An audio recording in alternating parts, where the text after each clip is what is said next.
കരുതുന്നോനീശോ, ഇന്നെന്നും കാക്കുന്നോനീശോ, ഇന്നെന്നും കരുതുന്നോനീശോ, ഇന്നെന്നും കാക്കുന്നോനീശോ, എന്റെ എല്ലാ കാലത്തും യേശു മതിയായവൻ. ചേർന്ന് പാടാമോ? എന്റെ എല്ലാ കാലത്തും യേശു മതിയായവൻ, എന്റെ എല്ലാ കാലത്തും യേശു മതിയായവൻ, എന്റെ എല്ലാ കാലത്തും യേശു മതിയായവൻ, ഇന്നെന്നും കരുതുന്നോനീശോ, ഇന്നെന്നും കാക്കുന്നോനീശോ, ഇന്നെന്നും കരുതുന്നോനീശോ, ഇന്നെന്നും കാക്കുന്നോനീശോ, എന്റെ എല്ലാ കാലത്തും യേശു മതിയായവൻ, എന്റെ എല്ലാ കാലത്തും യേശു മതിയായവൻ, എന്റെ എല്ലാ കാലത്തും യേശു മതിയായവൻ, ഇന്നെന്നും കരുതുന്നോനീശോ, ഇന്നെന്നും കാക്കുന്നോനീശോ, ഇന്നെന്നും കരുതുന്നോനീശോ, ഇന്നെന്നും കാക്കുന്നോനീശോ, എന്റെ എല്ലാ കാലത്തും യേശു മതിയായവൻ,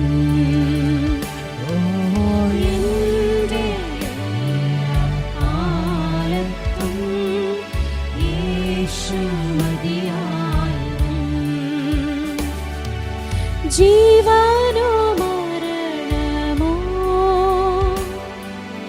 ഏതായാലും സമ്മതം, കാലം ഏതായാലും യേശു അനന്യൻ തന്നെ, എന്റെ എല്ലാ കാലത്തും യേശു മതിയായവൻ, എന്റെ എല്ലാ കാലത്തും യേശു മതിയായവൻ. അനുഗ്രഹിക്കപ്പെട്ട ഈ നല്ല സമയത്തിനായി കർത്താവിനെ സ്തുതിക്കുകയാണ്. തുടർമാനമായി നടന്നു വരുന്ന ഈ പ്രാർത്ഥനയുടെ 21ാമത്തെ ദിവസത്തിലാണല്ലോ നമ്മളായിരിക്കുന്നത്.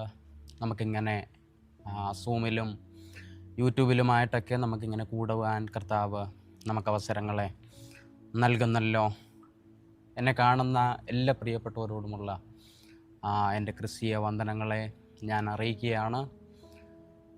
നേരത്തെ പറഞ്ഞതുപോലെ നമ്മൾ 52 ദിവസം തുടർമാനമായി നമ്മൾ പ്രാർത്ഥനയിലിരിക്കാൻ, പ്രത്യേക നിയോഗത്തിൻ്റെ പുറത്ത് നമ്മൾ പ്രാർത്ഥനയിലിരിക്കാനായിട്ട് നമ്മളിങ്ങനെ സമയങ്ങളെ കണ്ടെത്തി നമ്മളിങ്ങനെ ആയിരിക്കുന്നു. അതിൻ്റെ 21ാമത്തെ രാത്രിയിലാണ് നമ്മൾ കടന്നു വന്നിരിക്കുന്നത്. പ്രത്യേകാല ഈ ദിവസങ്ങളിൽ ഉപവാസത്തോടെ പ്രാർത്ഥനയോടെ ആയിരിക്കുന്ന ഒത്തിരി പ്രിയപ്പെട്ടവർ സഭയുമായി ബന്ധപ്പെട്ടുകൊണ്ട്. കർത്താവ് അവരെല്ലാം ബലപ്പെടുത്തട്ടെ, സഹായിക്കട്ടെ. ഈ മീറ്റിങ്ങിൽ ജോയിൻ ചെയ്യുന്ന എല്ലാവരെയും കർത്താവ് ധാരാളമായി അനുഗ്രഹിക്കട്ടെ എന്ന് ഞാൻ പ്രാർത്ഥിക്കുകയാണ്. യാക്കോബിൻ്റെ ലേഖനം അതിൻ്റെ 5-ാമത്തെ അധ്യായം അതിൻ്റെ 17-18 വാക്യങ്ങളിൽ നമുക്ക് ഇപ്രകാരം നമുക്ക് വായിക്കുവാനായിട്ട് കഴിയും. ഏലിയാവ് നമുക്ക് സമസ്വഭാവമുള്ള മനുഷ്യനായിരുന്നു. മഴ പെയ്യാതിരിക്കേണ്ടതിന് അവൻ പ്രാർത്ഥനയിൽ അപേക്ഷിച്ചു. 3 സംവത്സരവും 6 മാസവും ദേശത്ത് മഴ പെയ്തില്ല. അവൻ വീണ്ടും പ്രാർത്ഥിച്ചപ്പോൾ ആകാശത്തു നിന്ന് മഴ പെയ്തു, ഭൂമിയിൽ ധാന്യം വിളഞ്ഞു. നമ്മളിവിടെ വായിച്ച് കേൾക്കുവാനായിട്ടിടയായത് ഏലിയാവ് എന്ന് പറഞ്ഞൊരു ദൈവമനുഷ്യനെ കുറിച്ചാണ്. ഏലിയാവ് നമുക്ക് സമസ്വഭാവമുള്ള മനുഷ്യൻ, നമ്മെപ്പോലെ ഭാരങ്ങളുള്ള, നമ്മെപ്പോലെ ചിന്തിക്കുന്ന, നമ്മെപ്പോലെ വേദനിക്കുന്ന നമ്മുടെ അതേ ശരീരമുള്ളൊരു മനുഷ്യൻ. ആ ഏലിയാവ് പ്രാർത്ഥിച്ചപ്പോൾ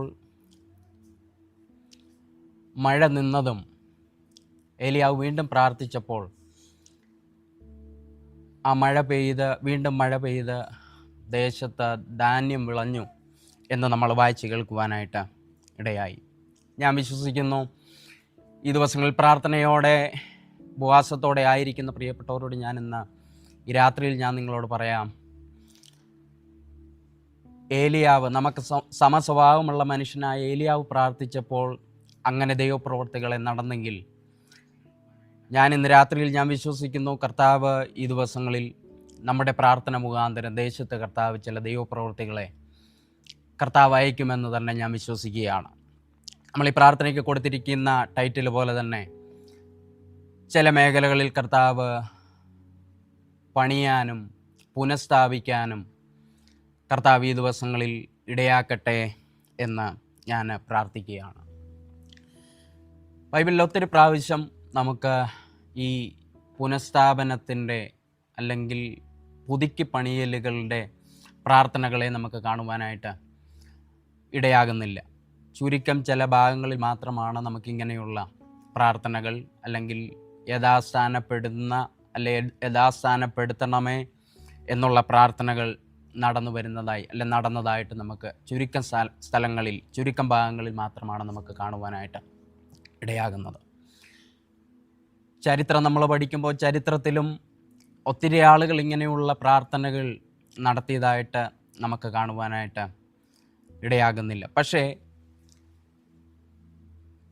കർത്താവ് ദേശത്ത് എന്തെങ്കിലും ദൈവപ്രവൃത്തികൾ ചെയ്യണം, അല്ലെങ്കിൽ ഒരു ഉണർവിന് വേണ്ടി കാംക്ഷിക്കുന്ന, ആഗ്രഹിക്കുന്ന ദൈവഭക്തർ, ദൈവമനുഷ്യർ യഥാസ്ഥാനപ്പെടാനും പുനഃസ്ഥാപിക്കപ്പെടാനും അല്ലെ അവരുടെ തകർന്നുപോയ മേഖലകളെ പുതുക്കി പണിയാനുമുള്ള പ്രാർത്ഥനകൾ, അതിനുവേണ്ടി ദൈവസന്നിധിയിൽ സമയങ്ങളെ വേർതിരിച്ചിരുന്ന് പ്രാർത്ഥിച്ചത് നമുക്ക് ചരിത്രങ്ങളിൽ നമുക്ക് കാണുവാനായിട്ട് കഴിയും.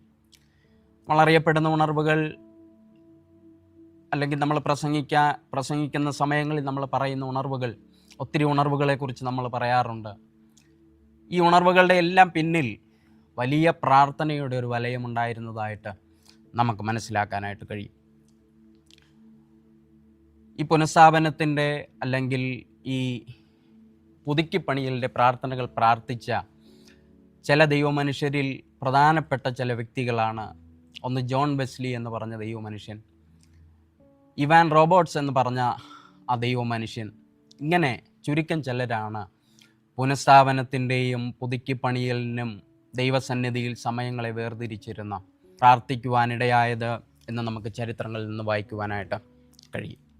എന്നാൽ എവിടെയൊക്കെ ഇങ്ങനെയുള്ള പ്രാർത്ഥനകൾ നടന്നിട്ടുണ്ടോ, എവിടെയൊക്കെ പുതുക്കിപ്പണിയൽ അല്ലെങ്കിൽ സ്ഥാനപ്പെടണം എന്ന ആഗ്രഹത്തോടെ പ്രാർത്ഥനകൾ നടന്നിട്ടുണ്ടോ, ആ പ്രാർത്ഥനയുടെ അവസാനത്തിൽ വലിയ ദൈവപ്രവൃത്തികൾ നടക്കുന്നത് കാണുവാനായിട്ട് നമുക്ക് കഴിഞ്ഞിട്ടുണ്ട്. അതുകൊണ്ട് ഈ മീറ്റിങ്ങിൽ ജോയിൻ ചെയ്യുന്ന എല്ലാ പ്രിയപ്പെട്ടവരോടും ഞാൻ പ്രാരംഭത്തിൽ ഞാൻ പറയാം, നമ്മൾ വാസ്തവമായി നമ്മൾ ദൈവത്തോട് നമ്മളെ യഥാസ്ഥാനപ്പെടുത്തണമേ, നമ്മളെ പുതുക്കി പണിയണമേ എന്നുള്ളൊരു പ്രാർത്ഥനയോടെ ആഗ്രഹത്തോടെ നമ്മൾ ദൈവസന്നിധിയിൽ നമ്മൾ ഈ ദിവസങ്ങളിലായിരുന്നാൽ, ഈ 52 ദിവസത്തെ പ്രാർത്ഥന കഴിയുന്നതിന് മുമ്പ് തന്നെ നമ്മുടെ ജീവിതത്തിൽ, നമ്മുടെ സഭയിൽ, നമ്മുടെ സഭാ മേഖലകളിൽ, ദേശത്ത്, നമ്മളായിരിക്കുന്ന രാജ്യത്ത് കർത്താവ് വലിയ ദൈവപ്രവൃത്തികളെ അയക്കുവാനായിട്ട് ഇടയാകും. ഇന്നേവരെ കാണാത്തൊരു ഉണർവ് കർത്താവ് നമ്മുടെ ദേശത്ത്, നമ്മുടെ സഭയ്ക്കകത്ത് അയക്കുവാനായിട്ട് ഈ ദിവസങ്ങളിൽ ഇടയാകുക തന്നെ ചെയ്യും.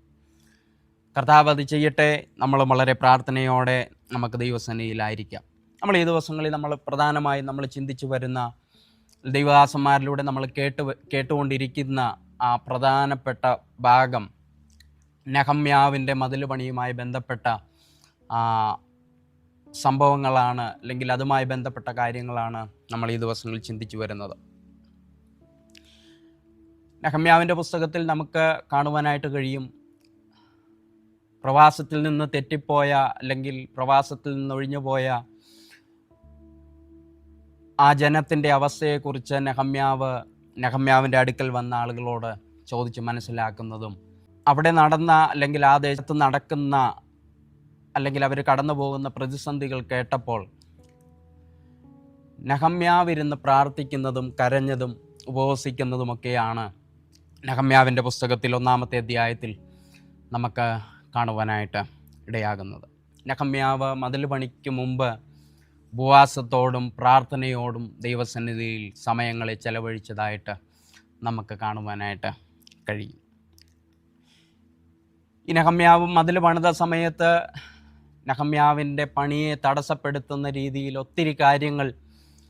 ഒത്തിരി വ്യക്തികൾ അവിടെ വന്നതായിട്ട് നമുക്ക് കാണുവാനായിട്ട് കഴിയും. എന്നാൽ അതിലൊന്നും മടുത്തു പോകാതെ, തന്നെ മടിപ്പിക്കുന്ന, തൻ്റെ പ്രവർത്തനങ്ങളെ തടസ്സമാക്കുന്ന രീതിയിൽ പല സാഹചര്യങ്ങളും സന്ദർഭങ്ങളും ഉണ്ടായപ്പോൾ അതിലൊന്നും തളർന്നു പോകാതെ ക്ഷീണിച്ചു പോകാതെ നെഹമ്യാവ് ആ പണി തീർത്തതിൻ്റെ പിന്നിലെ രഹസ്യം എന്താണെന്ന് വെച്ചാൽ, താൻ അതിനു മുമ്പ് ഉപവാസത്തോടെ പ്രാർത്ഥനയോടെ ദൈവസന്നിധിയിൽ ഇരുന്നതിൻ്റെ ഫലമായാണ് വിജയകരമായി തനിക്ക് ആ മതിലിൻ്റെ പണിയെ തീർക്കുവാനായിട്ട് കഴിഞ്ഞത് എന്ന് നമുക്ക് മനസ്സിലാക്കാനായിട്ട് കഴിയും.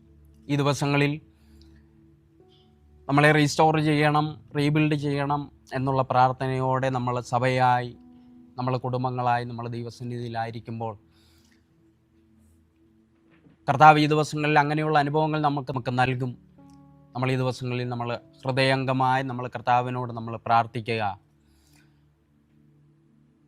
കർത്താവ് എപ്രകാരമാണ് നമ്മളെ പണിയാൻ ആഗ്രഹിക്കുന്നത്, കർത്താവ് എപ്രകാരമാണ് നമ്മളെ കൊണ്ടുപോകാൻ, അല്ലെ പുതുക്കി പണിയാൻ ആഗ്രഹിക്കുന്നത്, അതുപോലെ പണിയാനായിട്ട് നമ്മളെ തന്നെ ദൈവസന്നിധിയിൽ ഈ ദിവസങ്ങളിൽ ഏൽപ്പിച്ചു കൊടുക്കുവാനായിട്ട് ഇടയാകട്ടെ. പ്രാർത്ഥനയോടെ ഉപവാസത്തോടെ നമ്മളായിരിക്കുന്നു. കർത്താവ് ബലം നൽകട്ടെ. ഉപവാസത്തെക്കുറിച്ചും പ്രാർത്ഥനയെക്കുറിച്ചും നമുക്ക് ബൈബിളിൽ ഒത്തിരി സ്ഥലങ്ങളിൽ നമുക്ക് കാണുവാനായിട്ട് കഴിയും. ഉപവാസത്തെക്കുറിച്ച്, പ്രാർത്ഥനയെക്കുറിച്ച് ഒത്തിരി കാര്യങ്ങൾ പഴയ നിയമത്തിലും പുതിയ നിയമത്തിലും നമുക്ക് കാണുവാനായിട്ട് ഇടയാകും. യേശു തൻ്റെ പരസ്യ ശുശ്രൂഷയുടെ കാലഘട്ടങ്ങളിൽ യേശു പ്രാർത്ഥിക്കാനും ഉപവസിക്കാനും സമയങ്ങളെ കണ്ടെത്തിയിരുന്നതായി നമുക്ക് സുവിശേഷങ്ങളിൽ നിന്ന് മനസ്സിലാക്കുവാനായിട്ടിടയാകും. മത്തായി എഴുതിയ സുവിശേഷം അതിൻ്റെ 14-ാമത്തെ അധ്യായം 23-ാമത്തെ വാക്യം ഇപ്രകാരം നമുക്ക് വായിക്കുവാനായിട്ട് കഴിയും. അവൻ പുരുഷാരത്തെ പറഞ്ഞയച്ച ശേഷം പ്രാർത്ഥിപ്പാൻ തനിയെ മലയിൽ കയറിപ്പോയി. മർക്കോസിൻ്റെ സുവിശേഷം 1-ാമത്തെ അധ്യായം അതിൻ്റെ 35-ാമത്തെ വാക്യം ഇപ്രകാരം വായിക്കുന്നു. അതികാലത്ത് ഇരുട്ടുള്ളപ്പോൾ യേശു എഴുന്നേറ്റ് പുറപ്പെട്ട് ഒരു നിർജ്ജന സ്ഥലത്ത് ചെന്ന് പ്രാർത്ഥിച്ചു. ലൂക്കോസിൻ്റെ സുവിശേഷം 6-ാമത്തെ അധ്യായം അതിൻ്റെ 12-ാമത്തെ വാക്യം നമ്മൾ ഇപ്രകാരം നമുക്ക് വായിക്കുവാനായിട്ട് കഴിയും. ആ കാലത്ത് അവൻ പ്രാർത്ഥിക്കേണ്ടതിനൊരു മലയിൽ ചെന്ന് ദൈവത്തോടുള്ള പ്രാർത്ഥനയിൽ രാത്രി കഴിച്ചു. യേശു തൻ്റെ ഭൂമിയിലെ ജീവിത കാലയളവിൽ പ്രാർത്ഥനയ്ക്ക് വേണ്ടി ഒത്തിരി സമയങ്ങൾ, വ്യക്തിപരമായും അല്ലാതെയും പ്രാർത്ഥനയ്ക്ക് വേണ്ടി യേശു ഒത്തിരി സമയങ്ങളെ ചെലവഴിച്ചതായിട്ടും തൻ്റെ ശിഷ്യന്മാരെ, തൻ്റെ പിന്നാലെ കൂടിയ ജനത്തെ പ്രാർത്ഥിപ്പാൻ ഉത്സാഹിപ്പിച്ചതായും നമുക്ക് ബൈബിളിൽ നിന്ന് മനസ്സിലാക്കുവാനായിട്ട് കഴിയും. നമ്മളെല്ലാവരും പ്രാർത്ഥിക്കുന്നവരാണ്. നമ്മുടെ വ്യക്തിപരമായ ജീവിതത്തിൽ നമ്മൾ മണിക്കൂറുകൾ പ്രാർത്ഥിക്കുന്നവർ ഒരുപക്ഷെങ്കിൽ എന്നെ കേൾക്കുന്നുണ്ടാകും. പിന്നെ നമ്മൾ ഈ ദിവസങ്ങളിൽ ഈ സമയത്ത് നമ്മളൊന്ന് ചിന്തിക്കുക, നമ്മുടെ എല്ലാ പ്രാർത്ഥനകളും ദൈവസന്നിധിയിൽ എത്തിച്ചേരുന്നുണ്ടോ എന്നുള്ളത് നമ്മളൊന്ന് ചിന്തിക്കേണ്ടത് വളരെ അത്യാവശ്യമാണ്. നമ്മുടെ എല്ലാ പ്രാർത്ഥനകളും ദൈവസന്നിധിയിൽ എത്തിച്ചേരുന്നുണ്ടോ എന്നുള്ളത് നമ്മളൊന്ന് ചിന്തിക്കേണ്ടത് വളരെ അത്യാവശ്യമാണ്. ഇന്ന് രാത്രിയിൽ അല്പസമയങ്ങൾ നമ്മൾ ചിന്തിക്കുവാനായിട്ട് ആഗ്രഹിക്കുന്നത് പ്രാർത്ഥനയുടെ 3 തലങ്ങളെ കുറിച്ചും ആ പ്രാർത്ഥനയുടെ 3 തലങ്ങളിൽ നമ്മുടെ വ്യക്തിപരമായ ജീവിതത്തിൽ നമുക്ക് വരുത്തേണ്ട അല്ലെങ്കിൽ നമുക്ക് വരേണ്ട മാറ്റങ്ങളെക്കുറിച്ചുമാണ് അല്പസമയങ്ങൾ നമ്മൾ ചിന്തിക്കുവാനായിട്ട് ആഗ്രഹിക്കുന്നത്. യേശു പ്രാർത്ഥിക്കാൻ പോകുന്ന സമയങ്ങളിൽ യേശുവിൻ്റെ കൂടെ കൂട്ടിയ ശിഷ്യന്മാരിൽ അല്ലെങ്കിൽ 3 ശിഷ്യന്മാരാണ്. ഒന്ന് പത്രോസ്, ഒന്ന് യോഹന്നാൻ, ഒന്ന് യാക്കോബ്. ഈ 3 പേരെയാണ് യേശു പ്രാർത്ഥിക്കാൻ മലമുകളിലേക്ക് പോയ സമയങ്ങളിലെല്ലാം തന്നെ കൂടെ കൂട്ടിക്കൊണ്ടുപോയിട്ടുള്ളത് എന്ന് നമുക്ക് ബൈബിളിൽ നിന്ന് മനസ്സിലാക്കുവാനായിട്ട് കഴിയും. ഇതിൽ യേശു കർത്താവ് പ്രാർത്ഥനയ്ക്ക് പോകുന്ന സമയങ്ങളിൽ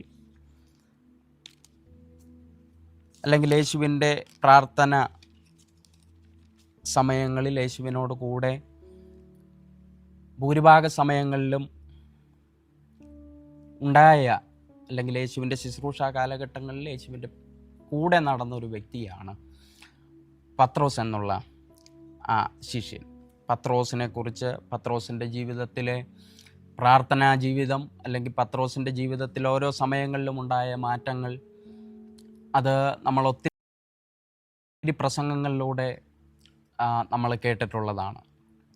ഇന്ന് ഈ രാത്രിയിൽ പത്രോസിൻ്റെ ജീവിതത്തിൽ കർത്താവ് വരുത്തിയ അല്ലെങ്കിൽ പ്രാർത്ഥനയിൽ പത്രോസിൻ്റെ ജീവിതത്തിൽ പ്രാർത്ഥനയിലുണ്ടായ 3 തലങ്ങളും ആ ഓരോ തലങ്ങളിലും പത്രോസിൻ്റെ ജീവിതത്തിൽ വന്ന മാറ്റങ്ങളുമാണ് നമ്മൾ അല്പസമയങ്ങൾ നമ്മൾ ചിന്തിക്കുവാനായിട്ട് ആഗ്രഹിക്കുന്നത്. മർക്കോസ് എഴുതിയ സുവിശേഷം അതിൻ്റെ 14-ാമത്തെ അധ്യായം അതിൻ്റെ 37-38 വാക്യങ്ങൾ. പിന്നെ അവൻ വന്ന് അവർ ഉറങ്ങുന്നത് കണ്ട് പത്രോസിനോട്, ശീമോനെ, നീ ഉറങ്ങുന്നുവോ? 1 നാഴിക ഉണർന്നിരിപ്പാൻ നിനക്ക് കഴിഞ്ഞില്ലയോ? പരീക്ഷയിൽ അകപ്പെടാതിരിപ്പാൻ ഉണർന്നിരുന്ന് പ്രാർത്ഥിപ്പിൻ. ആത്മാവ് ഒരുക്കമുള്ളത് ജഡമോ ബലഹീനമത്രേ എന്ന് പറയുവാനായിട്ട് ഇടയായി. ഇവിടെ നമുക്ക് പത്രോസിൻ്റെ ജീവിതത്തിൽ അല്ലെങ്കിൽ പത്രോസിനുമായി ബന്ധപ്പെട്ട പ്രാർത്ഥനയിലുണ്ടായ ആദ്യത്തെ തലത്തെ നമുക്കിവിടെ കാണുവാനായിട്ട് കഴിയും. യേശു തൻ്റെ ശിഷ്യന്മാരുമായി പ്രാർത്ഥിക്കാൻ പോയപ്പോൾ യേശു ഇവരെ കൊണ്ടുപോകുന്നത് യേശുവിനോടൊപ്പം പ്രാർത്ഥിക്കാൻ അല്ലെങ്കിൽ ആ സമയങ്ങളിൽ പ്രാർത്ഥനയിൽ വേറിട്ടിരിക്കാനൊക്കെയാണ് യേശു തൻ്റെ ശിഷ്യന്മാരുമായിട്ട് പോയത്. എന്നാൽ ഇവർ ആ സമയങ്ങളിൽ ഉറങ്ങുന്നൊരനുഭവം അവിടെ ഉണ്ടാകുവാനായിട്ട് ഇടയായി. യേശു പ്രാർത്ഥിച്ചിട്ട് യേശു മടങ്ങി വന്നിട്ട് യേശു പത്രോസിനെ വിളിച്ചിട്ട് ചോദിക്കുകയാണ്, പത്രോസെ, ഒരു നാഴിക പോലും നിനക്ക് എന്നോടൊപ്പം ഉണർന്നിരുന്ന് പ്രാർത്ഥിപ്പാൻ കഴിഞ്ഞില്ലയോ? നമ്മൾ ഈ ദിവസങ്ങളിൽ ഉണർന്നിരുന്ന് പ്രാർത്ഥിക്കേണ്ട സാഹചര്യത്തിലൂടെയാണ് അല്ലെങ്കിൽ ഒരു കാലത്തിലാണ് നമ്മളായിരിക്കുന്നത്.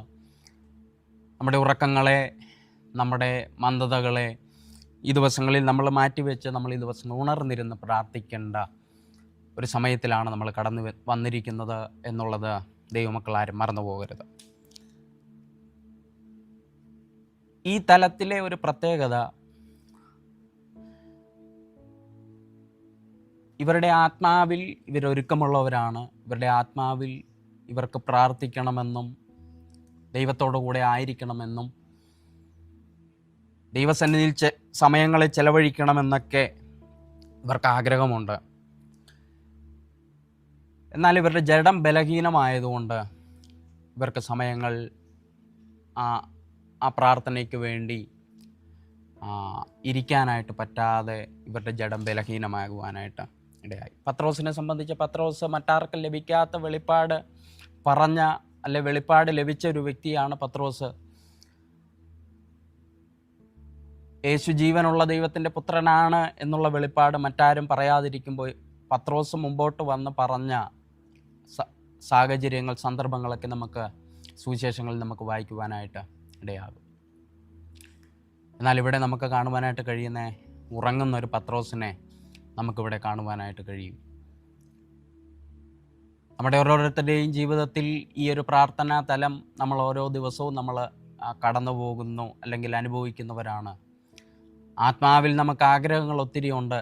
ദൈവസന്നിധിയിൽ സമയങ്ങളിൽ ചെലവഴിക്കണം, ദൈവത്തിന് വേണ്ടി ഒത്തിരി കാര്യങ്ങൾ ചെയ്യണം, എന്നൊക്കെ ആഗ്രഹിച്ച് നമ്മൾ ആത്മാവിൽ നമുക്കിതിനെല്ലാത്തിലും ആഗ്രഹമുണ്ട്.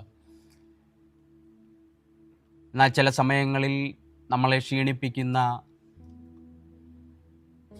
നമ്മളെ മടുപ്പിക്കുന്ന സന്ദർഭങ്ങൾ നമ്മുടെ ജീവിതത്തിൽ ഉണ്ടാകുന്നത് നിമിത്തം നമുക്ക് പ്രാർത്ഥനയിൽ സമയങ്ങൾ ചെലവഴിക്കാൻ കഴിയാതെ പോകുന്ന സന്ദർഭങ്ങൾ, സാഹചര്യങ്ങൾ നമ്മുടെ ജീവിതത്തിൽ ഉണ്ടാകുന്നു എന്നുള്ളത് നമുക്ക് ഓരോരുത്തർക്കും വ്യക്തമായിട്ട് അറിയാം.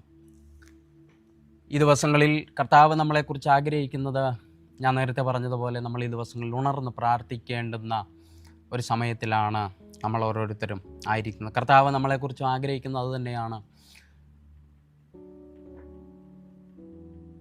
യേശു എപ്പോഴും ആഗ്രഹിക്കുന്നു തൻ്റെ മക്കൾ തന്നോട് സംസാരിക്കണം. നമ്മൾ ആഗ്രഹിക്കുന്നത് പോലെ, ഒരു മാതാവ് അല്ലെങ്കിൽ ഒരു പിതാവ് ആഗ്രഹിക്കുന്നത് പോലെ നമ്മുടെ ദൈവവും നമ്മളെക്കുറിച്ച് ആഗ്രഹിക്കുന്നു. നമ്മളോട് സംസാരിക്കണം, ദൈവത്തിന് നമ്മളോട് സംസാരിക്കണം, നമ്മൾ ദൈവത്തോട് സംസാരിക്കണം. എന്നാൽ ഞാൻ നേരത്തെ പറഞ്ഞതുപോലെ നമ്മുടെ സാഹചര്യം, നമ്മുടെ ക്ഷീണം നിമിത്തം, നമ്മുടെ ആത്മാവിൽ നമ്മൾ ഇരിക്കുന്നവരാണെങ്കിലും നമ്മുടെ സാഹചര്യങ്ങൾ, നമ്മുടെ ജീവിതത്തിൽ വന്നുപോയ ആ ബലഹീനമായ സാഹചര്യങ്ങളൊക്കെ നിമിത്തം നമുക്ക് പ്രാർത്ഥിക്കാൻ കഴിയാതെ പോവുകയാണ്. ഈ പത്രോസ് യേശുവിനെ തള്ളിപ്പറഞ്ഞ്, ഇങ്ങനെ ഒരു തലത്തിൽ നിന്ന പത്രോസ് യേശുവിനെ തള്ളിപ്പറഞ്ഞു പോകുന്ന അനുഭവങ്ങൾ വരെ ഉണ്ടാകുവാനായിട്ട് ഇടയായി. നമ്മളൊരു സാധാരണ തലത്തിലാണ് നമ്മൾ ഒരു സാധാരണ അല്ലെങ്കിൽ സാധാരണ തലത്തിൽ പ്രാർത്ഥിക്കുന്ന ഒരു വ്യക്തിയാണെങ്കിൽ, നമ്മുടെ ജീവിതത്തിൽ പ്രതിസന്ധികൾ വരുമ്പോൾ, നമ്മുടെ ജീവിതത്തിൽ പ്രതികൂലങ്ങൾ വരുമ്പോൾ നമ്മൾ കർത്താവിൽ നിന്ന് അകന്നു പോകുവാനായിട്ട് ഇടയാകും.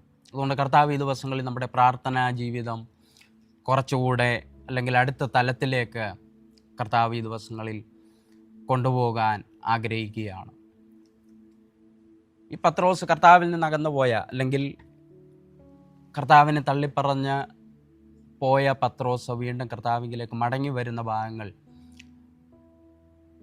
നമുക്ക് പിന്നത്തേത് കാണുവാനായിട്ട് കഴിയും. അതിനുശേഷം പത്രോസിൻ്റെ ജീവിതത്തിൽ രണ്ടാമത്തെ പ്രാർത്ഥനയുടെ തലം തുറന്നു വരുന്നതായിട്ട് നമുക്ക് കാണുവാനായിട്ട് ഇടയാകും. അപ്പോസ്തല പ്രവൃത്തികളുടെ പുസ്തകം അതിൻ്റെ 1-ാമത്തെ അധ്യായത്തിൽ പത്രോസ് ആ 120 പേര് കൂടിയിരുന്ന ആ സ്ഥലത്ത് പത്രോസ് എഴുന്നേറ്റ് നിന്ന് ചില കാര്യങ്ങൾ പ്രസ്താവിക്കുന്നത് നമുക്ക് അപ്പോസ്തല പ്രവൃത്തികളുടെ പുസ്തകം അതിൻ്റെ 1-ാമത്തെ അധ്യായത്തിൽ നമുക്ക് കാണുവാനായിട്ട് കഴിയും. അവിടെ പ്രധാനപ്പെട്ട ചില കാര്യങ്ങൾക്ക് വേണ്ടി പത്രോസ് മുമ്പോട്ട് വരികയാണ്. താൻ അന്നേ വരെ ചിന്തിക്കുന്നത്, അല്ലെങ്കിൽ താൻ അന്നേ വരെ ചെയ്തുകൊണ്ടിരുന്നതിന് വ്യത്യസ്തമായി ഈ പ്രാർത്ഥനയുടെ രണ്ടാമത്തെ തലത്തിലേക്ക്, അല്ലെ പരിശുദ്ധാത്മാവുമായിട്ട് ഒരു ബന്ധം, അല്ലെങ്കിൽ കർത്താവുമായിട്ട് ഒരു ബന്ധം വീണ്ടും പുനഃസ്ഥാപിച്ചതിന് ശേഷം തൻ്റെ ജീവിതത്തിൽ വന്ന മാറ്റങ്ങൾ നമുക്കവിടെ കാണുവാനായിട്ട് കഴിയും. എഴുന്നേറ്റ് നിന്ന് പത്രോസ് 11 പേരുടെ നടുവിൽ എഴുന്നേറ്റ് നിന്ന് യൂദയ്ക്ക് പകരമായി ഒരുവനെ തിരഞ്ഞെടുക്കണം എന്നുള്ള ഒരാശയം മുമ്പോട്ട് വെക്കുന്നത് നമുക്കവിടെ കാണുവാനായിട്ട് കഴിയും. അതിനു മുമ്പ്, അല്ലെങ്കിൽ തൻ്റെ 1-ാമത്തെ പ്രാർത്ഥന, സാധാരണ പ്രാർത്ഥന തലത്തിൽ നിന്ന സമയത്ത് നമുക്കറിയാം, പത്രോസ് എവിടെയൊക്കെ എന്തൊക്കെ ചെയ്താലും, പത്രോസിന് എന്തൊക്കെ പറഞ്ഞാലും, പത്രോസ് ഉപയോഗിച്ച ആ ഒരു വാക്ക്, എന്ത് പറഞ്ഞാലും ഞാൻ, അല്ലെങ്കിൽ എൻ്റെ എന്നുള്ളൊരു പദം പത്രോസ് ഉപയോഗിക്കുന്നത് നമുക്ക് കാണുവാനായിട്ട് കഴിയും. എന്നാൽ ഈ രണ്ടാമത്തെ പ്രാർത്ഥനാ തലത്തിലേക്ക് കയറിയപ്പോൾ പത്രോസിൻ്റെ ചിന്താഗതികൾക്ക് മാറ്റമുണ്ടാകുവാനായിട്ടിടയായി. ഒരു വ്യക്തിയെ കൂടെ തിരഞ്ഞെടുക്കണം എന്നുള്ളൊരു ചിന്ത പത്രോസ് അവിടെ കൊണ്ടുവരുന്നത് നമുക്ക് കാണുവാനായിട്ട് കഴിയും. തൻ്റെ സ്വഭാവത്തിൽ മാറ്റങ്ങളുണ്ടാകുന്നു, തൻ്റെ ചിന്താഗതികൾക്ക് മാറ്റമുണ്ടാകുന്നു. കർത്താവ് ഈ ദിവസങ്ങളിൽ ആഗ്രഹിക്കുന്നു നമ്മുടെ സ്വാർത്ഥത, നമ്മുടെ ചിന്തയിൽ നമ്മൾ എന്തൊക്കെയോ ആണെന്നുള്ള ചിന്തകളൊക്കെ ഒന്ന് മാറ്റിവെച്ച് പ്രാർത്ഥനയുടെ അടുത്ത തലങ്ങളിലേക്ക് കയറണമെന്ന് കർത്താവ് നമ്മളെക്കുറിച്ച് ആഗ്രഹിക്കുകയാണ്. പത്രോസ് ഓരോ തലങ്ങളിലും പത്രോസ് പ്രാർത്ഥനയിൽ അല്ലെങ്കിൽ കർത്താവുമായിട്ട് അടുക്കുന്ന സമയത്ത് പത്രോസിൻ്റെ ജീവിതത്തിൽ ഒത്തിരി മാറ്റങ്ങൾ ഉണ്ടായതായിട്ട് നമുക്ക് കാണുവാനായിട്ട് കഴിയും. യൂദാസിൻ്റെ ഒഴിവിലേക്ക് ഒരു വ്യക്തിയെ തിരഞ്ഞെടുക്കണം എന്നുള്ളൊരാശയം മുമ്പോട്ട് കൊണ്ടുവരുന്നു. അതിൻ്റെ പിന്നിലുണ്ടായ കാരണം പത്രോസ് പ്രാർത്ഥനയിൽ അല്ലെങ്കിൽ കർത്താവുമായിട്ട് അടുത്ത ഒരു ബന്ധം സ്ഥാപിക്കുവാനായിട്ട് തുടങ്ങി എന്നുള്ളതാണ്. ഇതേ പത്രോസ് തന്നെ പ്രാർത്ഥനയുടെ അടുത്ത മൂന്നാമത്തെ തലത്തിലേക്ക് അല്ലെങ്കിൽ വളരെ പ്രധാനപ്പെട്ട എഫക്റ്റീവായ തലത്തിലേക്ക് പത്രോസ് കടന്നു വന്നപ്പോൾ പരിശുദ്ധാത്മാവുമായിട്ടുള്ള ബന്ധം കൂടുതലായി പത്രോസിൻ്റെ ജീവിതത്തിൽ ഉണ്ടായപ്പോൾ അപ്പോസ്തല പ്രവൃത്തികളുടെ പുസ്തകം 2-ാമത്തെ അധ്യായത്തിൽ നമുക്ക് കാണാനായിട്ട് കഴിയും. മാളികമുറിയിൽ അവർ കൂടിയിരുന്നപ്പോൾ പരിശുദ്ധാത്മാവ് അവരുടെ നടുവിലിറങ്ങി വന്നു. അതിനുശേഷം പത്രോസ് തൻ്റെ കൂടെയുള്ളവരെ കൂടെ കൂട്ടത്തിൽ എഴുന്നേൽപ്പിച്ച് നിർത്തി അവർ ദൈവവചനം പ്രസംഗിക്കുന്നത് നമുക്ക് കാണുവാനായിട്ട് കഴിയും. അപ്പോസ്തല പ്രവൃത്തികളുടെ പുസ്തകം 2-ാമത്തെ അധ്യായത്തിൽ നമുക്ക് കാണുവാനായിട്ട് കഴിയും. തൻ്റെ കൂടെയുള്ളവരെ കൂടെ എഴുന്നേൽപ്പിച്ച് നിർത്തി താൻ ജനത്തോട് പ്രസ്താവിക്കുന്നത് നമുക്ക് കാണുവാനായിട്ട് കഴിയും. നമ്മുടെ പ്രാർത്ഥനയുടെ തലങ്ങളിൽ ഉള്ള മാറ്റങ്ങൾ, നമ്മുടെ പ്രാർത്ഥനയുടെ തലങ്ങളിൽ ഉള്ള വർധനവ് ഈ ദിവസങ്ങളിൽ നമ്മുടെ സ്വഭാവത്തിലും കൂടെ ഒരു മാറ്റം, ഒരു യഥാസ്ഥാനപ്പെടലുകൾ അല്ലെങ്കിൽ പുതുക്കിപ്പണിയലുകൾ നമ്മുടെ വ്യക്തിപരമായ അതെൻ്റെയും നിങ്ങളുടെയും ജീവിതത്തിൽ ഈ ദിവസങ്ങളിൽ ഉണ്ടാകണമെന്ന് കർത്താവ് ആഗ്രഹിക്കുകയാണ്. അതേതൊക്കെ മേഖലകളാണ് എന്നുള്ളത് നമ്മൾ ഈ ദിവസങ്ങളിൽ പ്രാർത്ഥനയോടെ നമ്മൾ ദൈവസന്നിധിയിലായിരുന്നു കർത്താവിനോട് നമ്മൾ ചോദിച്ചാൽ കർത്താവിനോട് നമ്മളത് ഏതൊക്കെ മേഖലകളാണ് നമ്മൾ ക്രമീകരിക്കപ്പെടേണ്ടത് എന്നുള്ളൊരു ചോദ്യം നമ്മൾ കർത്താവിനോട് ചോദിച്ചാൽ ഈ ദിവസങ്ങൾ കർത്താവ് നമ്മളോട് അത് വ്യക്തമായിട്ട് കർത്താവ് സംസാരിക്കുവാനായിട്ട് ഇടയാകും. ഈ മൂന്നാമത്തെ തലത്തിൽ പത്രോസ് കയറിയതിന് ശേഷമാണ് പത്രോസിൻ്റെ ചിന്താഗതികൾക്ക് മാറ്റമുണ്ടായത്. പത്രോസ് മറ്റുള്ളവരെ സ്നേഹിക്കാനായിട്ട് തുടങ്ങി. പത്രോസിൻ്റെ ജീവിതത്തിൽ ഉണ്ടായ ഞാൻ എന്ന ഭാവം പത്രോസ് മാറ്റുവാനായിട്ട് ഇടയായി. ഒന്നാമത്തെ തലത്തിൽ പത്രോസ് തിരിഞ്ഞു പോകാനുള്ള മനസ്സ് ഉണ്ടായിരുന്നു, പിന്മാറിപ്പോകാനുള്ള മനസ്സുണ്ടായിരുന്നു. എന്നാൽ പ്രാർത്ഥനയുടെ തലങ്ങളിൽ മൂന്നാമത്തെ തലത്തിലേക്ക് കയറിയപ്പോൾ നമുക്കറിയാം പത്രോസ് മരിക്കാൻ, കർത്താവിനോട് കൂടെ മരിക്കാനും പത്രോസ് തയ്യാറാകുന്നത്, അല്ലെ കർത്താവിന് വേണ്ടി മരിക്കാനും പത്രോസ് തയ്യാറാകുന്നത് നമുക്ക് കാണുവാനായിട്ട് കഴിയും. ഈ ദിവസങ്ങളിൽ പ്രാർത്ഥിക്കുന്നത് പോലെ നമ്മുടെ ജീവിതത്തിൽ, നമ്മുടെ സഭയ്ക്കകത്ത്, നമ്മുടെ കുടുംബങ്ങളിൽ കർത്താവ് ചില പുതുക്കിപ്പണിയലുകൾ, കർത്താവ് ചില ദൈവപ്രവൃത്തികൾ ഈ ദിവസങ്ങൾ കർത്താവ് അയക്കുക തന്നെ ചെയ്യും. എന്നാൽ നമ്മൾ ഈ ദിവസങ്ങളിൽ നമ്മൾ ക്രമീകരിക്കപ്പെടുത്തേണ്ട മേഖലകളെ ഈ ദിവസങ്ങളിൽ നമ്മൾ വ്യക്തമായി മനസ്സിലാക്കി നമ്മളത് ക്രമീകരിക്കപ്പെടുത്തിയാൽ നമ്മൾ പോലും പ്രതീക്ഷിക്കാത്ത നിലവാരത്തിൽ കർത്താവ് നമ്മുടെ മധ്യത്തിൽ, നമ്മുടെ സഭകളിൽ, നമ്മുടെ ദേശത്ത് കർത്താവ് വലിയ ദൈവപ്രവൃത്തികളെ അയക്കുവാനായിട്ട് ഇടയാകും. അതുകൊണ്ട് എൻ്റെ പ്രിയ ദൈവമക്കളെ, ഇന്ന് ഞാൻ നിങ്ങളോട് പറഞ്ഞ് അവസാനിപ്പിക്കുവാനായിട്ട് ആഗ്രഹിക്കുന്നത്, ഒരു സാധാരണ തലത്തിൽ നിന്ന് പ്രാർത്ഥിക്കാൻ അല്ലെങ്കിൽ സാധാരണ തലത്തിലുള്ളൊരു ജീവിതമല്ല കർത്താവ് നമ്മളെക്കുറിച്ച് ആഗ്രഹിക്കുന്നത്. കർത്താവുമായി അടുത്ത് നിൽക്കുന്ന, കർത്താവിൻ്റെ ഹൃദയം അതുപോലെ കർത്താവ് എങ്ങനെയാണോ ജീവിച്ചത് അതുപോലെ ജീവിക്കാനാണ് കർത്താവ് നമ്മളെക്കുറിച്ച് ആഗ്രഹിക്കുന്നത്. ഈ ദിവസങ്ങളിൽ നമ്മുടെ ജീവിതം കർത്താവിന് വേണ്ടി അതുപോലെ നമ്മൾ സമർപ്പിക്കുക. കർത്താവ് നമുക്ക് വേണ്ടി വലിയവ ചെയ്യുവാനായിട്ട് കർത്താവിന് ആഗ്രഹമുണ്ട്. എന്നാൽ ഈ ദിവസങ്ങളിൽ കർത്താവുമായിട്ട് നമ്മളൊന്ന് കൂടുതൽ സമയങ്ങൾ പ്രാർത്ഥനയിൽ, ഉപവാസത്തിൽ ഒക്കെ നമ്മളായിരുന്നാൽ കർത്താവ് വലിയ ദൈവപ്രവൃത്തികളെ നമ്മുടെ ജീവിതത്തിൽ, നമ്മുടെ സഭയിൽ കർത്താവ് ചെയ്യുവാനായിട്ട് ഇടയാകും. നമ്മുടെ പ്രാർത്ഥനയുടെ തലത്തിൽ വലിയ മാറ്റങ്ങൾ ഉണ്ടാകട്ടെ. നമ്മുടെ വ്യക്തിപരമായ, നമ്മുടെ സ്വഭാവത്തിൽ നമ്മുടെ വ്യക്തിപരമായ ജീവിതത്തിൽ, നമ്മുടെ കുടുംബത്തിൻ്റെ അന്തരീക്ഷങ്ങളിൽ കർത്താവ് വലിയ മാറ്റങ്ങളെ ഈ ദിവസങ്ങളിൽ അയക്കട്ടെ. വലിയ ദൈവപ്രവൃത്തികളെ കാണുവാൻ കർത്താവ് നമ്മളെ ഓരോരുത്തരെയും ബലപ്പെടുത്തട്ടെ. ഏലിയാവ് നമുക്ക് സമസ്വഭാവമുള്ള മനുഷ്യനായിരുന്നു. ആ ഏലിയാവ് പ്രാർത്ഥിച്ചപ്പോൾ ദൈവപ്രവൃത്തികൾ നടന്നെങ്കിൽ, നമ്മുടെ പ്രാർത്ഥനയുടെ തലങ്ങൾ ഈ ദിവസങ്ങളിൽ മാറ്റമുണ്ടായാൽ, നമ്മൾ പ്രതീക്ഷിക്കാത്ത നിലവാരത്തിൽ കർത്താവ് ദേശത്ത്, സഭയ്ക്കകത്ത്, കുടുംബങ്ങളിൽ ചില ദൈവപ്രവൃത്തികളെ കർത്താവ് അയക്കുവാനായിട്ടിടയാണ്. ഇന്ന് ഈ രാത്രിയിൽ നമ്മെ തന്നെ നമുക്ക് ദൈവസന്നിധിയിൽ സമർപ്പിക്കാം. നമ്മുടെ ജീവിതത്തിൽ കഴിഞ്ഞ നാളുകളിൽ പ്രാർത്ഥനയുടെ തലങ്ങളിൽ നമ്മൾ സാധാരണ തലത്തിൽ നിൽക്കുന്ന ഒരു വ്യക്തിയാണെങ്കിൽ, നമ്മൾ ഈ ദിവസങ്ങളിൽ നമുക്ക് പ്രാർത്ഥിക്കാം. കർത്താവ്, ഈ ദിവസങ്ങളിൽ ഞങ്ങളുടെ പ്രാർത്ഥനയിൽ ഞങ്ങൾ അടുത്ത തലങ്ങളിലേക്ക് കയറുവാൻ കർത്താവ് ഞങ്ങളെ സഹായിക്കണം, ബലപ്പെടുത്തണം. നമ്മെ തന്നെ ദൈവകരങ്ങളിലേക്ക് സമർപ്പിച്ച് നമുക്ക് പ്രാർത്ഥിക്കാം. നമ്മൾ ഈ പുനഃസ്ഥാപനത്തിൻ്റെയും പുതുക്കി പണികളുടെയും പ്രാർത്ഥനകളുമായി ബന്ധപ്പെട്ട് നമ്മളായിരിക്കുമ്പോൾ, നമ്മുടെ വ്യക്തിപരമായ ജീവിതത്തിൽ ഈ ദിവസങ്ങളിൽ അങ്ങനെയുള്ള അനുഭവങ്ങൾ ഈ ദിവസങ്ങളിൽ ഉണ്ടാകേണ്ടതിന് വേണ്ടി നമ്മൾ ഇത്രയും ദിവസം നമ്മുടെ ചുറ്റുമുള്ള മതിലുകൾ പണിയണം എന്നുള്ള കാര്യങ്ങളൊക്കെ നമ്മൾ ഈ ദിവസങ്ങളിൽ കേൾക്കുവാനായിട്ടിടയായി. ഇന്ന് കർത്താവ് നമ്മളോട് പറയാൻ ആഗ്രഹിക്കുന്നത്, നമ്മുടെ വ്യക്തിപരമായ ജീവിതത്തിൽ നമ്മൾ കർത്താവുമായിട്ടുള്ള ബന്ധത്തിൽ ഈ ദിവസം കൂടുതലായിട്ട് ചേർന്ന് നിൽക്കണം എന്ന കർത്താവ് നമ്മളോട് പറയുവാനായിട്ട് ആഗ്രഹിക്കുന്നു. നമ്മെ തന്നെ നമുക്ക് ദൈവകരങ്ങളിലേക്ക് സമർപ്പിക്കാം. പ്രിയ കർത്താവെ, ഞങ്ങൾ ഒരുമിച്ച് അങ്ങയ്ക്ക് നന്ദി പറയുന്നു. കർത്താവ്, 21-ാമത്തെ ദിവസം ദൈവമേ ഞങ്ങൾക്കിങ്ങനെ കൂടി വരുവാൻ പ്രാർത്ഥനയോടെ ആയിരിക്കാം കർത്താവ് ഞങ്ങളെ സഹായിച്ചല്ലോ.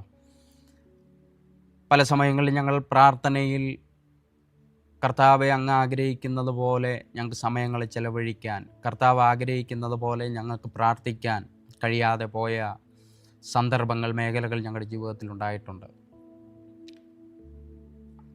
അതൊക്കെ ഞങ്ങളുടെ ജീവിതത്തിൽ, ഞങ്ങളുടെ സ്വഭാവത്തിൽ, ഞങ്ങളുടെ വ്യക്തിപരമായ ജീവിതത്തിൽ ഒത്തിരി കുറവുകളും ഒത്തിരി പ്രശ്നങ്ങളിലേക്കും കടത്തിവിട്ടിട്ടുണ്ട് എന്ന് ഞങ്ങൾ മനസ്സിലാക്കുന്നു. എന്നാൽ ഈ ദിവസങ്ങളിൽ കർത്താവ് ഞങ്ങളെ സഹായിക്കണം. കർത്താവെ, ഞങ്ങൾ ഒരുമിച്ച് പ്രാർത്ഥിക്കുന്നു. പ്രാർത്ഥനയുടെ അടുത്ത തലങ്ങളിലേക്ക്, ഒരു സാധാരണ തലമല്ല, ഒരു പുരോഗമന തലമല്ല, കർത്താവ് ആഗ്രഹിക്കുന്നത് പോലെ കർത്താവെ അർത്ഥപൂർണമായ പ്രാർത്ഥനയുടെ തലങ്ങളിലേക്ക് ഈ ദിവസങ്ങളിൽ ആയിരിക്കാൻ, കയറുവാൻ കർത്താവ് ഞങ്ങളെ ഓരോരുത്തരെയും കർത്താവ് ബലപ്പെടുത്തിയാട്ടെ എന്ന് പ്രാർത്ഥിക്കുന്നു. കർത്താവ്, ഈ ദിവസങ്ങളിൽ അങ്ങനെയുള്ള അനുഭവങ്ങളെ ഞങ്ങൾക്ക് നൽകുന്നതിന് നന്ദി. ഇന്ന് കൂടിയ എല്ലാ പ്രിയപ്പെട്ടവരെയും ഞങ്ങൾ ഒരിക്കൽ കൂടെ അനുഗ്രഹിച്ച് പ്രാർത്ഥിക്കുന്നു. എല്ലാവരുടെയും ജീവിതത്തിൽ വലിയ ദൈവപ്രവൃത്തികൾ നടക്കട്ടെ. ഞങ്ങൾ ഒരുമിച്ച് അനുഗ്രഹിച്ച് പ്രാർത്ഥിക്കുന്നു. ഇന്ന് ഞങ്ങളെ കേട്ട എല്ലാ പ്രിയപ്പെട്ടവരെയും ഒരിക്കൽ കൂടെ ഞങ്ങൾ യേശുവിൻ്റെ നാമത്തിൽ ഞങ്ങൾ അനുഗ്രഹിച്ച് പ്രാർത്ഥിക്കുകയാണ്. പ്രാർത്ഥന കേട്ടതിന് ഞങ്ങൾ എനിക്ക് നന്ദി പറയുന്നു. യേശുവിൻ നാമത്തിൽ തന്നെ.